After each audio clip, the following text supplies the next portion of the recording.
ಆತ್ಮೀಯ ವೀಕ್ಷಕರೇ, Royson creations YouTube ಚಾನಲ್ಗೆ ನಿಮಗೆ ಸ್ವಾಗತ. ಇಂದಿನ ಈ ವಿಡಿಯೋದಲ್ಲಿ 10ನೇ ತರಗತಿಯ ವಿಜ್ಞಾನ ವಿಷಯದ ಜೀವ ವಿಜ್ಞಾನದಲ್ಲಿ ಬರುವಂತಹ ಅತಿ ಪ್ರಮುಖವಾದಂತಹ ಪ್ರಶ್ನೆಗಳನ್ನು, ನಿಮ್ಮ ವಾರ್ಷಿಕ ಪರೀಕ್ಷೆಗೆ ಬರುವಂತಹ ಮೋಸ್ಟ್ ಇಂಪಾರ್ಟೆಂಟ್ ಕ್ವಶನ್ ಆನ್ಸರ್ಸ್ಗಳನ್ನ ಈ ವಿಡಿಯೋದಲ್ಲಿ ನಾನು ನಿಮ್ಮ ಜೊತೆ ಡಿಸ್ಕಷನ್ ಮಾಡ್ತಾ ಇದ್ದೀನಿ. ಯಾರೆಲ್ಲ ಮೊದಲ ಬಾರಿ ನಮ್ಮ ಚಾನಲ್ ನೋಡ್ತಾ ಇದ್ದೀರಾ, ಸಬ್ಸ್ಕ್ರೈಬ್ ಮಾಡಿ ಹಾಗೂ ನಿಮ್ಮ ಫ್ರೆಂಡ್ಸಿಗೆ ಶೇರ್ ಮಾಡಿ. ಸೊ ಈಗ ಆಲ್ರೆಡಿ ಭೌತ ವಿಜ್ಞಾನ ಮತ್ತು ರಸಾಯನ ವಿಜ್ಞಾನದ ಪ್ರಶ್ನೆಗಳನ್ನು ನಿಮ್ಮ ಜೊತೆ ಡಿಸ್ಕಷನ್ ಮಾಡಿದ್ದೀನಿ. ಪಾಸಿಂಗ್ ಪ್ಯಾಕೇಜ್ ಮತ್ತು ಮಾಡೆಲ್ ಕ್ವಶನ್ ಪೇಪರ್ಸ್ಗಳು, ಎಲ್ಲ ಕ್ವಶನ್ ಪೇಪರ್ಸ್ಗಳನ್ನು ಸಹ ನಿಮ್ಮ ಜೊತೆ ಶೇರ್ ಮಾಡ್ತಾ ಇದ್ದೀನಿ.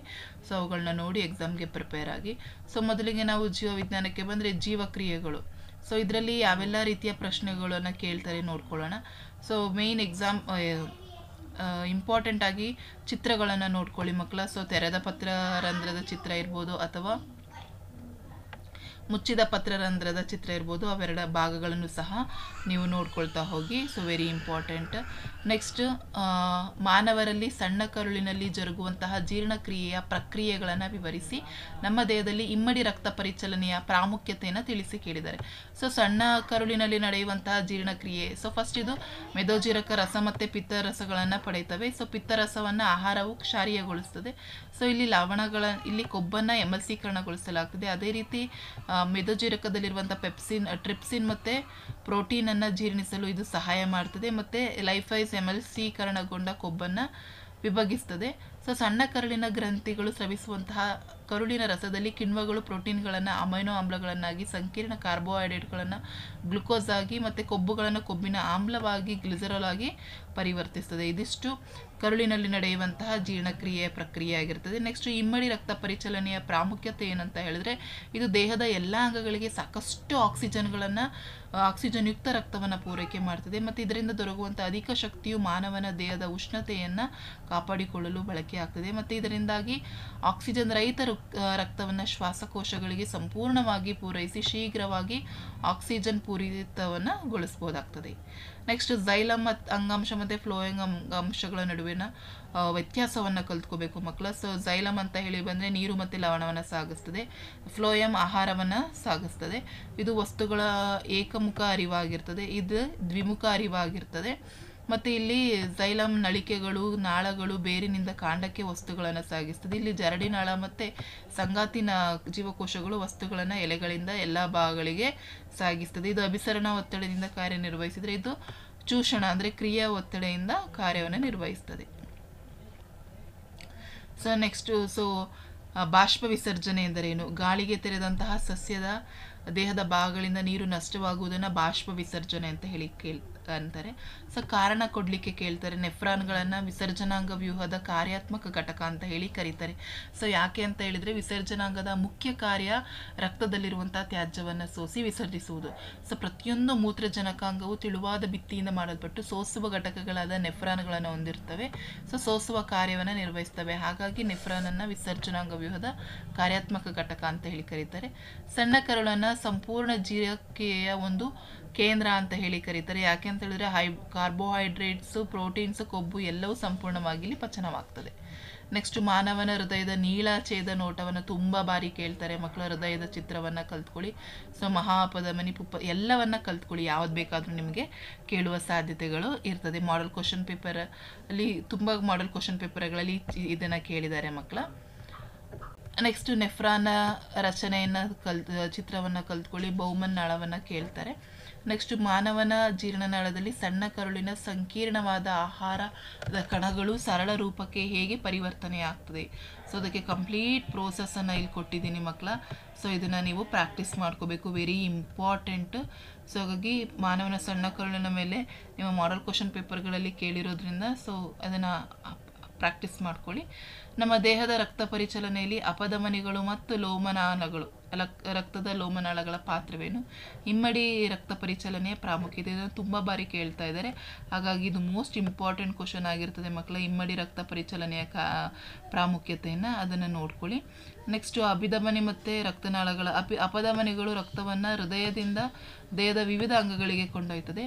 ಅಪಧಮನಿಗಳು ಒಂದು ಅಂಗಾಂಶವನ್ನು ತಲುಪಿದ ನಂತರ ರಕ್ತವನ್ನು ಪ್ರತಿಯೊಂದು ಜೀವಕೋಶದ ಸಂಪರ್ಕಕ್ಕೆ ಸಂಪರ್ಕಕ್ಕೆ ತರಲು ಸಣ್ಣ ಸಣ್ಣ ನಾಳಗಳಾಗಿ ವಿಭಾಗಿಸ್ತವೆ.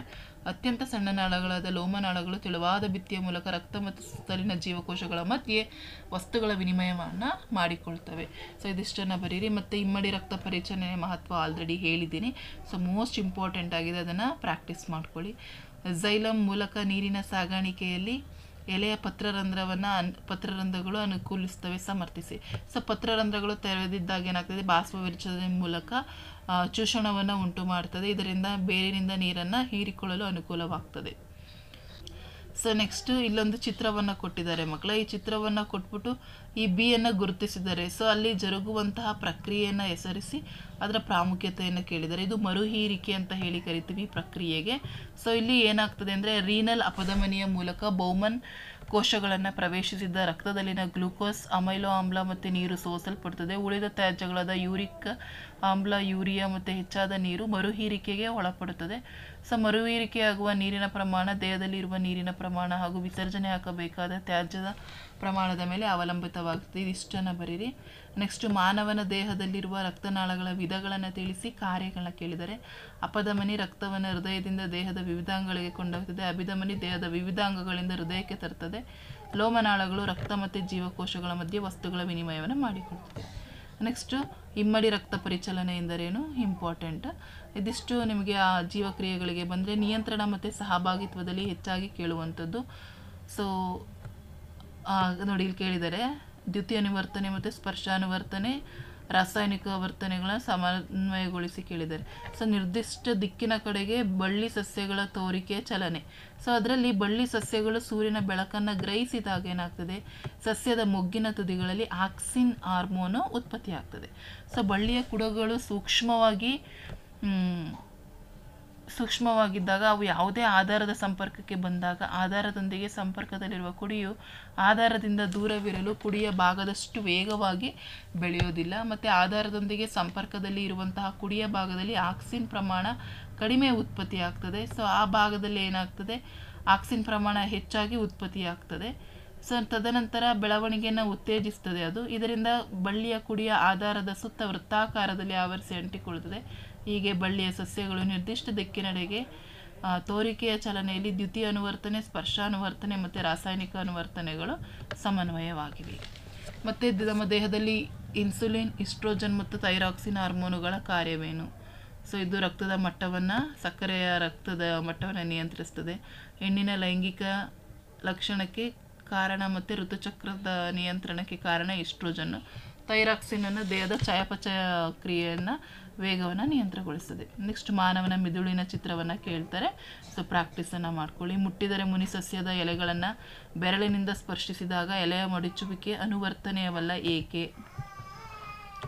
ಮಾನವನ ಮಿದುಳಿನಲ್ಲಿರುವ ಮೆಡುಲ್ಲಾ ಮತ್ತು ಅನುಮಸ್ತಿಷ್ಕದ ಕಾರ್ಯಗಳನ್ನು ಬರೆಯಿರಿ.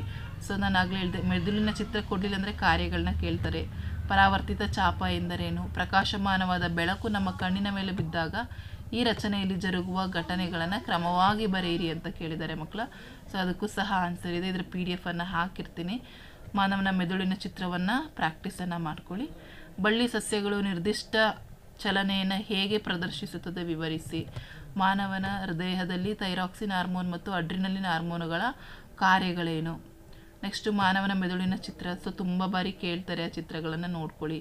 ಪರಾವರ್ತಿತ ಚಾಪಗಳು ಶೀಘ್ರ ಪ್ರಕ್ರಿಯೆಗೆ ಹೆಚ್ಚು ಪರಿಣಾಮಕಾರಿಯಾಗಿದೆ ಎಂದು ಪರಿಗಣಿಸಬಹುದು. ಸಮರ್ಥಿಸಿ. ಸಸ್ಯ ಒಂದು ದಿಕ್ಕಿನಿಂದ ಬೆಳಕನ್ನು ಗ್ರಹಿಸಿದಾಗ ಸಸ್ಯವು ಬೆಳಕಿನ ದಿಕ್ಕಿನೆಡೆಗೆ ಬಾಗಿದಂತೆ ಕಾಣುತ್ತದೆ. ಈ ಪ್ರಕ್ರಿಯೆಯನ್ನು ವಿಶ್ಲೇಷಿಸಿ. ಹೌದು, ಏಕೆಂತ ಹೇಳಿದ್ರೆ ಬೆಳೆಯುತ್ತಿರುವ ಸಸ್ಯಗಳು ಬೆಳಕನ್ನು ಗ್ರಹಿಸಿದಾಗ ಕಾಂಡದ ತುದಿಯಲ್ಲಿ ಆಕ್ಸಿನ್ ಎಂಬ ಹಾರ್ಮೋನ್ ಉತ್ಪತ್ತಿಯಾಗಿ ಗಿಡ ಉದ್ದವಾಗಿ ಬೆಳೆಯಲು ಸಹಾಯ ಮಾಡ್ತದೆ. ಸೊ ಬೆಳಕು ಸಸ್ಯದ ಒಂದು ಕಡೆಯಿಂದ ನೆರಳಿನ ಭಾಗಕ್ಕೆ ವಿಸ್ತರಣೆಗೊಂಡಾಗ ಕಾಂಡದ ಭಾಗದಲ್ಲಿರುವ ಜೀವಕೋಶಗಳು ಉದ್ದವಾಗಿ ಬೆಳೆಯಲು ಪ್ರಾರಂಭಿಸುತ್ತವೆ. ಹೀಗೆ ಸಸ್ಯವು ಬೆಳಕಿನ ಕಡೆಗೆ ಬಾಗಿದಂತೆ ಕಾಣಿಸ್ತದೆ. ಸೊ ಅದಷ್ಟು ನಿಯಂತ್ರಣ ಮಾಡುತ್ತೆ ಸಹಭಾಗಿತ್ವ. ನೆಕ್ಸ್ಟ್ ಜೀವಿಗಳು ಹೇಗೆ ಸಂತಾನೋತ್ಪತ್ತಿ ನಡೆಸ್ತವೆ. ಸೊ ಈ ಪಾಠದಲ್ಲಿ ಈ ಚಿತ್ರಗಳನ್ನು ಕೊಟ್ಟು ನಮಗೆ ಪ್ರಶ್ನೆಗಳನ್ನು ಕೇಳ್ತಾರೆ. ಅದು ಪರಕೀಯ ಪರಾಗಸ್ಪರ್ಶ ಎಂದರೇನು? ನಿಷೇಚನದ ನಂತರ ಹೂವಿನಲ್ಲಾಗುವ ಬದಲಾವಣೆಗಳೇನು? ಸೊ ಅದನ್ನು ಸಹ ನೋಡ್ಕೊಳ್ಳಿ. ಕಾಯಜ ಸಂತಾನೋತ್ಪತ್ತಿ ಯಾವುದಾದ್ರೂ 2 ಅನುಕೂಲಗಳು. ವೆರಿ ಇಂಪಾರ್ಟೆಂಟ್ ಕ್ವಶನ್ ಆನ್ಸರ್ಸ್ಗಳಿವೆಲ್ಲ. ಸೊ ಆನ್ಸರ್ಸು ಸಹ ಇದೆ. ನಾನು ಈಗೇನು ಎಕ್ಸ್ಪ್ಲೇನ್ ಮಾಡಲಿಕ್ಕೆ ಹೋಗಲ್ಲ, ನಿಮ್ಗೆ ಇದರ PDF ಹಾಕಿರ್ತೀನಿ, ನೋಡ್ಕೊಳ್ಳಿ. ನೆಕ್ಸ್ಟ್ ಶಲಾಕಾಗ್ರದ ಮೇಲೆ ಪರಾಗದ ಮೊಳೆಯುವಿಕೆಯ ಚಿತ್ರವನ್ನು ನೋಡ್ಕೊಳ್ಳಿ. ಜರಾಯುವಿನ ರಚನೆ ಮತ್ತು ಕಾರ್ಯವನ್ನು ವಿವರಿಸಲಿಕ್ಕೆ ಹೇಳ್ತಾರೆ. ಸೊ ಜರಾಯು ಅಂದರೆ ಪ್ಲಸೆಂಟ. ಸೊ ಇದು ಭ್ರೂಣದ ಅಂಗಾಂಶದ ಭಾಗದಲ್ಲಿ ವೃಕ್ಷಗಳನ್ನು ಮತ್ತು ತಾಯಿಯ ಕಡೆಗಿನ ಭಾಗದಲ್ಲಿ ವಿಲ್ಲೈಗಳನ್ನು ಸುತ್ತುವರಿಯುವಂತೆ ರಕ್ತಾವಕಾಶವನ್ನು ಹೊಂದಿರ್ತವೆ. ಸೊ ಇದರ ಕಾರ್ಯ ಏನಪ್ಪ ಅಂದರೆ ಜರಾಯು ತಾಯಿಯ ರಕ್ತದ ಮೂಲಕ ಭ್ರೂಣಕ್ಕೆ ಪೋಷಣೆಯನ್ನು ನೀಡ್ತದೆ. ತಾಯಿಯಿಂದ ಭ್ರೂಣಕ್ಕೆ ಗ್ಲೂಕೋಸು ಆಕ್ಸಿಜನ್ ಹಾದು ಹೋಗುವ ವಿಶೇಷವಾದ ಮೇಲೆ ಒದಗಿಸ್ತದೆ. ಭ್ರೂಣವು ಉತ್ಪತ್ತಿ ಮಾಡುವ ತ್ಯಾಜ್ಯ ಪದಾರ್ಥಗಳನ್ನು ಹೊರಹಾಕಲು ಸಹಾಯ ಮಾಡ್ತದೆ. ಪ್ರೋಸ್ಟೇಟ್ ಗ್ರಂಥಿ ಮತ್ತು ಟೆಸ್ಟೋಸ್ಟಿರಾನ್ ಹಾರ್ಮೋನಿನ ಕಾರ್ಯವೇನು? ಸೊ ಇಂಪಾರ್ಟೆಂಟ್ ಮಕ್ಕಳ ನೋಡ್ಕೊಳ್ಳಿ. ನೆಕ್ಸ್ಟ್, ಗರ್ಭ ನಿರೋಧಕತೆಯಲ್ಲಿ ಶಸ್ತ್ರಚಿಕಿತ್ಸಾ ವಿಧಾನವು ಮೌಖಿಕ ವಿಧಾನಕ್ಕಿಂತ ಉತ್ತಮ ಏಕೆ?